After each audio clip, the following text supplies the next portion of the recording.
ลิปผู้ใหญ่ได้ฮัดได้ส้มเป็นกระซอยเข้ามาเป็นยังพาผลไปโลกก็ได้อะโดย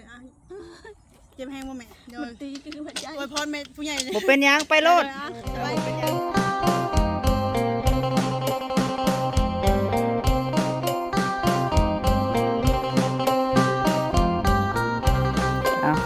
พี่น้องเอ๋ยเนาะกับทักไทย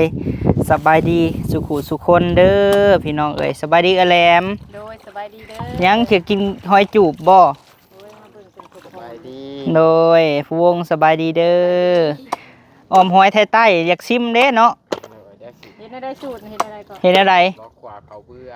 ขั่วข้าวเบื่อขั่วข้าวคั่วขวาเขาเบื่อเดืองตำใส่กับโอ้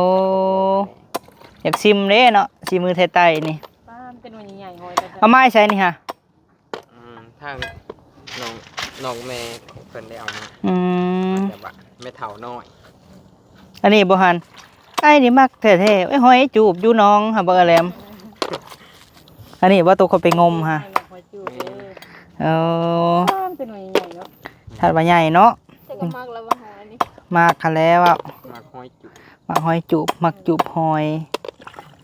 มักหอยจูบหอยนี่บ่ต้องเคยงมฮะโอ้โดยเอาเปิดภาพมากับเบิ่งครูพนางเฮ็ดกินเด้อพี่น้องเอ้ยอยู่เฮือนซานตุคำบรรยากาศก็ครึ้มฟ้าครึ้มฝนเนาะเป็นปลาไทยเฮาน่ะถากินแกงหอยบ่เอาถากระทะซะเนาะโชว์ฝีมือแกงหอยพี่น้องเอ้ยผู้วงเป็นคนล่างพักบ่โอ้ไทยใต้แกงหอยใส่อันผักบวบบ่ทั้งหมูบวบผักกาดโอ้มึงพี่น้องผักกาดตรงต่อยก้นเนาะต่อยก้นมันจะงมแล้วไอ้สิต่อยก้นสากรจึงมาแกงวะ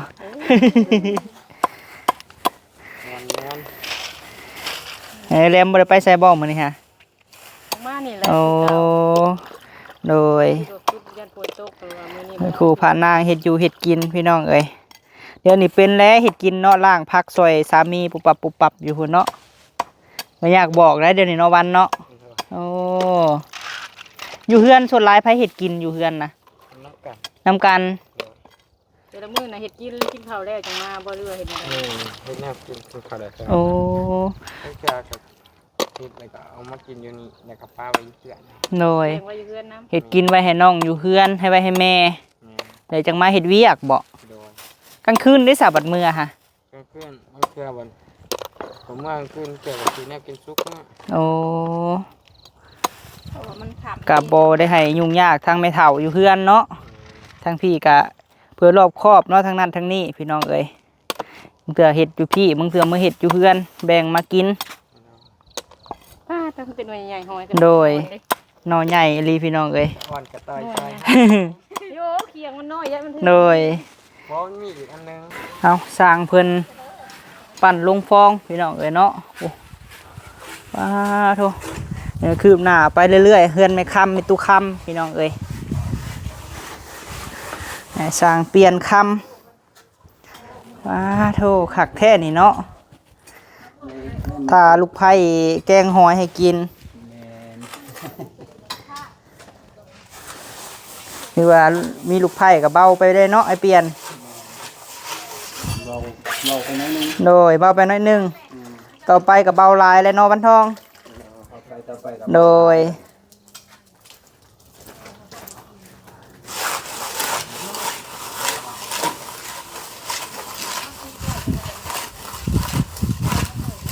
ต้องถามมันแห้งไงเนาะจังจับระดับจับแบบมันได้เนาะ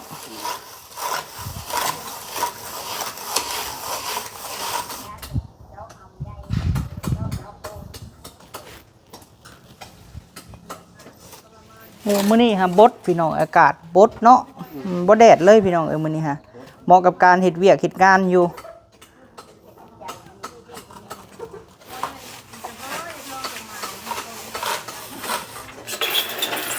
เพิ่นได้หอยไม่ใช่เด้เนาะ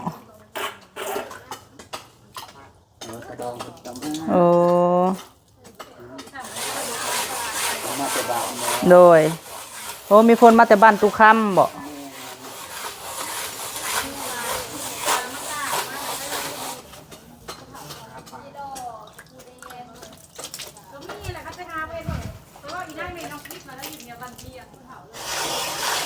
พอดีเพิ่นแล้วนั่นนี่พี่น้องเพิ่นตัดกระเบื้องใส่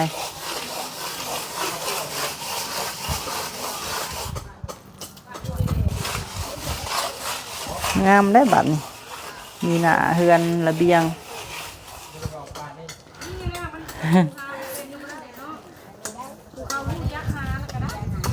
ป้าบัดนี้ดองแรมเพิ่นอดบ่ได้บ่อยากไปต่อยก้นหอยใส่เขาบ่อยากไปต่อยก้นหอยใส่เขาบ่วะเจ้าสิความให้ยังเพียก ใส่เปียก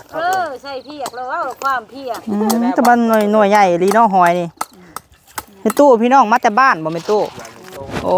เพิ่นมาเฮ็ดทานบ่หรือว่ามาแนวใด มาเฮ็ดทานนะว่า โอ้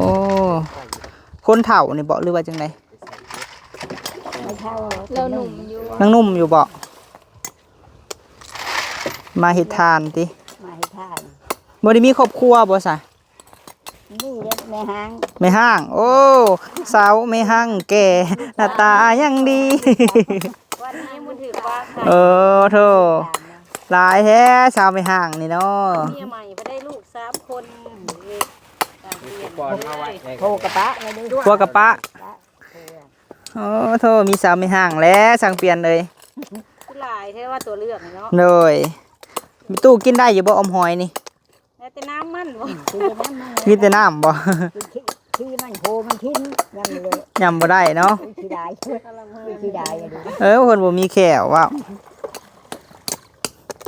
เพียงสิพักนั่งเลิศได้หอยนี่จังแซ่บ มันบ่มี พักนั่งเลิศนั่งตู้บ่ มีอยู่น้ำตอน3 โมงแม่นบ่ บ่ไปเอากระมาข้าวเดี สิ ยว ลองซิมแกงหอยเบิ่งก่อนเนาะ ไปไม่ไปเอา ใส่ผักอันนี้ก็ได้แล้ว อ้อมบ่หรือแกงนี่นะ ไปตลาดเดี๋ยวเนาะ ลูกโผล่ ถ้าจะนั่งก็ใช่ได้ผักอันนั้นผักนั่งตู้ พักนั่งเลิศเฮ้ยพักนั่งเลิศนั่งตู้โอ้ เฮ้ยมันสูตรไทยใต้อยู่จ้ะ ไทยใต้ปกติบ้านเฮาออมใส่ข้าวเบื่อได้อันนี้เพิ่นเอิ้นออมใส่ข้าวขั่ว กระเบื้อเหลือง เขาบ่เดือง เออ บ้านเฮาออมใส่ผักอีเลิศหอม มันบ่มีไผโผล่กระดาษ ๆก็มีอะไรได้คือเพิ่นเลาะเฮ็ดบ่ โอ้มาเลยนางเอกผู้ปลา ใส่ถุงงามเลยได้ ปลากระต่ายยังฮะ ป้าเป็นนี่เพิ่นเลยนะ กระเป๋าเป่าดีแต่ว่าเราบอกว่ากระต่ายยางเนาะสบายดีโดยมีหยังเนาะในกระตายเนาะฮะ บ่มีหยัง บ่มีหยัง บ่มีหยัง มีแต่ใบไม้โอ้โดยเอาแต่ใบไม้ใส่กระตามื้อนี้มาจักสิเมื่อจักนาทีมื้อนั้น5 นาทีเมื่อพี่น้องเอ้ย มื้อนี้จักนาทีสิเมื่อมื้อนี้ จัก บ่จักเนาะแล้วแต่อารมณ์แม่นบ่เอื้อยโอ้ ไว้ๆอยู่ บ่สิเมื่ออะไรกะใช้ล้อบ่ได้อยู่มาบ่ บ่ เฮ็ดบ่อยู่ล้อมาพร้อมใช่ดอกแล้วกองพื้นค่ะยังอยู่โอ้ไอ้ถ้ากินแกงหอยน้ำเขาไผก็มาหาสิเจ้าอยู่เฮือนนะพี่น้องบ่ บ่มีนะ บ่มีบ่โอ้ยังบ่ทันมาฮอดบ่ซั่นมีตุคำโอ้ข้างเฮือนเจทอง คือว่ามีห้างบ่เซาไม่ห้างบ่ชื่ออะไรก็ชื่อเพิ่นน่ะไม่เท่า น้องเขากันในท้องเหรอ โอ้ น้ำก้อนกับนั่นแหละพะเทาอันปู่ตากิตงนั่นแหละ โดย สิมาเพิ่นทะละเมอเฮือนเพิ่นดอกบ่เฮ็ด เขาทานแล้วล่ะบ่ยังอยู่โอ้โดยได้จักสอบเตาก่อนค่ะ สิปลาชอบ 10ปลายคายเบิดแล้วบ่ ธรรมดา เจ้าก็ดุเนาะเอ้ยเนาะ บ่ดุค่ะบ่มีกินเนาะเอาเฮ็ดไปสู้ๆเด้อให้เอ้ยอันน่าเป็นหยังอ้อมหอยนี่ค่ะ แกงบ่เป็นดอก แกงบ่เป็นดอกแล้วว่ะ หน้าออมแซ่บจังกินแล้ว คนไทยใต้อ้อมหอยใส่อันข้าวคั่วพี่น้อง แล้วข้าวคั่วเด้อ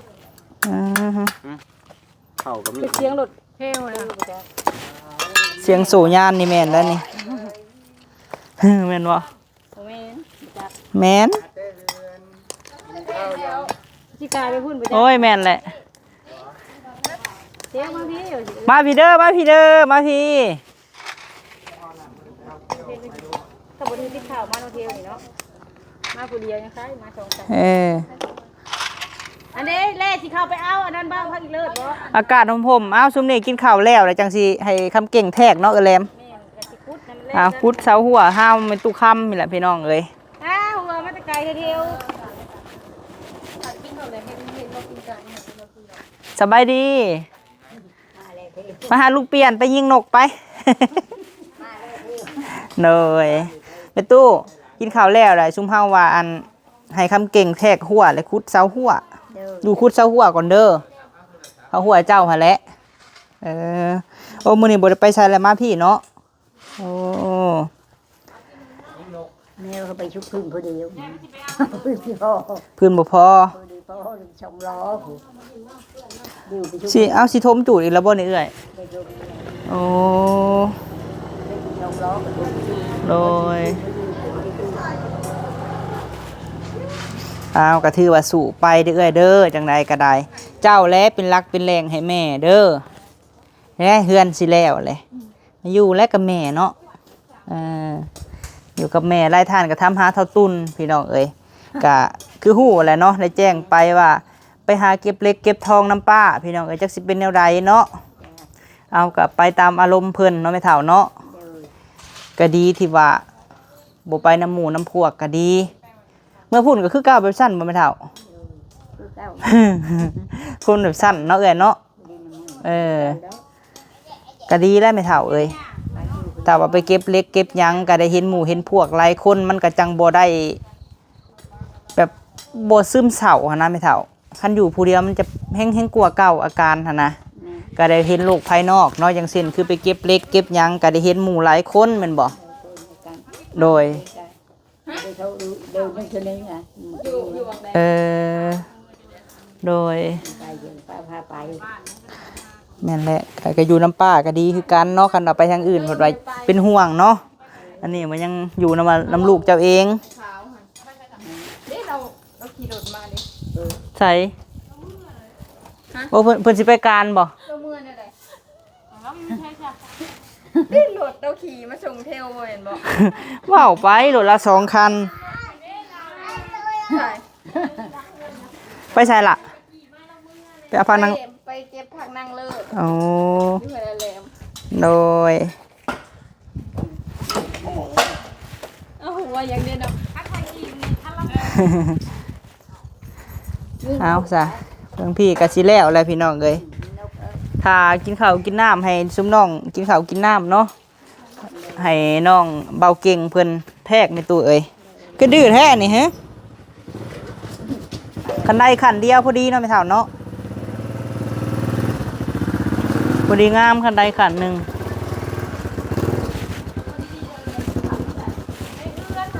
เอาหับทรายก่อนพี่น้องเอ้ยฮะ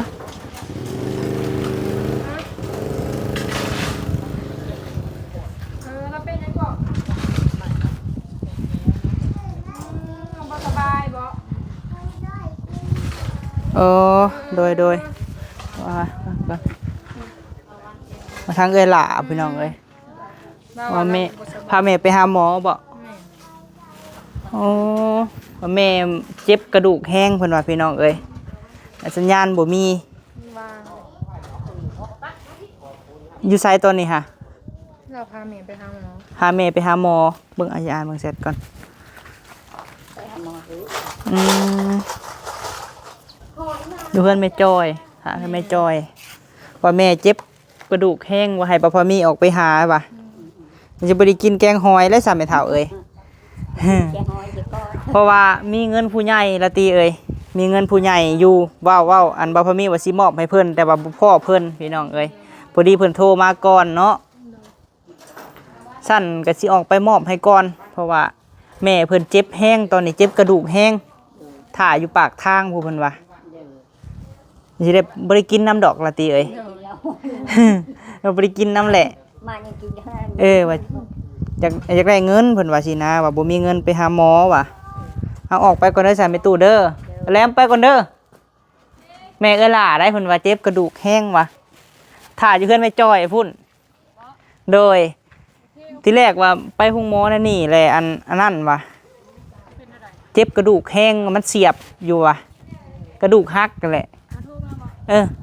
ถ่าอยู่เพิ่นไม่จ้อยเพราะว่าคอยบอกเพิ่นว่ามีเงินผู้ใหญ่สิมอบให้ว่าเพิ่นก็เลยว่าเพิ่นสิมาเอาอยู่หั่น เดี๋ยวออกไปหาเพิ่นก่อนพี่น้องเอ้ยเนาะ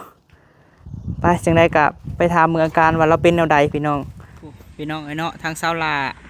แลนทิลี่พี่น้องเอ้ยป้าโธ่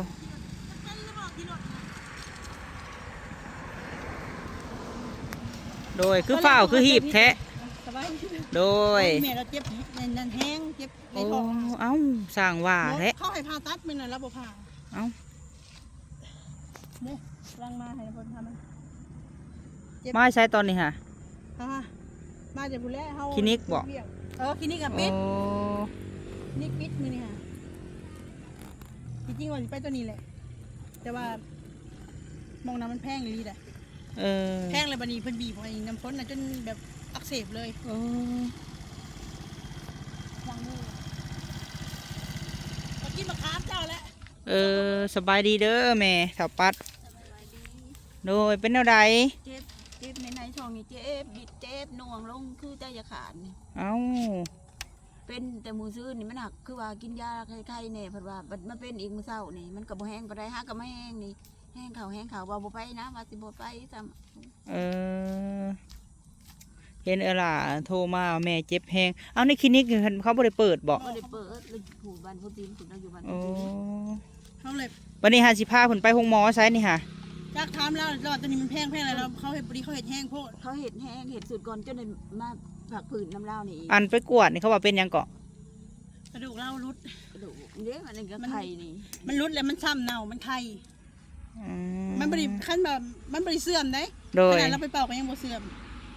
มีแต่ว่าผ่าตัด แต่ หัว ว่าแห้งอีหลีนี่เนาะนี่ในท้องนี่มันแห้งมันบิดขึ้นมาคือมันเบิ่งเด้อบ่มันสิเปิดนั่นน่ะนี่เห็นบ่มันแดงมันถีบนี่วนเป็นวงอันนี้โลดเกี่ยวขึ้นมา นี่หอยผ่าแล้วก็เป็นแบบคือน้องนี่หอยผ่าแล้วแบบมันนึกรวมมันก็พออยู่แล้ว และพาไปบ่อนอันนี้เด้อพาไปบ่อนอีหยังเกาะ วงเวียนไดโนเสาร์ โรงเรียนไดโนเสาร์ก็ได้ วงเวียนไดโนเสาร์นี่แหละ ไปเลยทีหนึ่งนะมันก็ บีบแห้ง วันนี้จะสิไปใช้บัดนี้ หมอแขวง ทันหมอทันหมอไปคลินิกทันหมอแวว ไปคลินิกทันหมอแววนั่นแหละ เอาพากันไปเอาสันเนาะล่ะเอ้ยเจ้าว่าแม่ ขอ เจ้า โทษ เจ็บ หลายๆ ฮะ เขาเมื่อกี้นี่เขาลงกันจนพอมีเขาฟังหูเรื่องกับอีเมลเปล่ากัน อันมีผู้ใหญ่เนาะเงินแม่น้องเด้อ อ๋อ แม่น้องผู้เพิ่นฝากมาซอยเจ้าหั่นแหละเพิ่นให้ไม่เท่าปัด100 ยูโรได้อยู่2,460,000ก็ให้พาเพิ่นไปซะเนาะพาไปกวดซะเพราะว่าก็บ่อยากอันนะเพิ่นอยู่ในโดยที่แรกก็ว่าสิเข้าไปหาอยู่เฮือนนั่นแหละ เห็นจะไปแล้ว ลองนับมึงก่อนก็ได้เนาะ บ่นับ บ่นับว่ะพาไปซะเนาะเห็นคือสิเจ็บพี่น้องเอ้ย เจ็บอีได้ถ้าเจ็บในท้องแบบว่าก ระดูกถูมาทันเวลาเวลาได้เนาะเจ็บเป็นเฮาก็ได้เงินนะเพิ่นซอยซะตัวเพิ่น เจ็บ อยู่ดี เป็น มี เลย แรงเด้อ เจ้าเขามาซอย บ่ให้ นะ เจ็บบ่จนเด้อแต่นี่ต่อไปเจ้าคือกันคือกันเด้อให้อยู่ดี เอาพาเพิ่นไปเด้อซันเด้อจังไดก็ได้ สิไป ขอบคุณทางน้องพามีในไลน์เด้อที่ว่าเป็นสะพานบุญสดซอยทางสลากเข้ามาเนาะครอบครัวสลากทุกครั้งที่ว่ามีปัญหาบ่ว่าอิหยังก็ตามทางน้องเพิ่นก็สดซอยเข้ามานะ โดย ถึงบ่แม่นเงินบ่แม่นค้ำแต่ว่าถ่ายคลิปผู้ใหญ่ได้ฮัดได้ส้มเพิ่นก็สดซอยเข้ามา บ่เป็นหยังพาเพิ่นไปโลกก็ได้อะ โดยเจ็บแห้งบ่แม่โด มัน ย ตีคือหัวใจ อวยพรแม่ผู้ใหญ่เลย บ่เป็นหยังไปโลด สบาย บ่ ดี เป็นหยัง เด้อ ไป หัวใจเด้อ โดยบ่เป็นหยังแม่ ไปได้ไหมเฮาไปคลินิกนี่นะแพนไปยาตัว บ่ได้ข่อยบ่ได้ย่านแพงแต่ข่อยย่านเจ็บเราเฮ็ดเจ็บขนาดเลยเขาจน ถ้าบนจนอักเสบ ไปค่อยไป ไปบนใดมันดีเลยเนาะบ่เจ็บ เนาะได้กระส่งข้าวมาในเด้อจังไดก็ได้ ตั้งรุ่นลงไหมแม่ ระวังได้น้ำฝนเอ้ยขับรถไปแห้งเจ็บตื่มเด้อค่ะ เด้ตั้งอันนี้ลงไหมลงในห้อง ไปค่อยมาเนาะได้ก็บอกในเด้อเนาะได้ก็ได้ สบายดีเด้อ โดย ขอบใจอะไรนะพ่อมี ไปคลินิกบัตรโฟนซิมหนู โอ้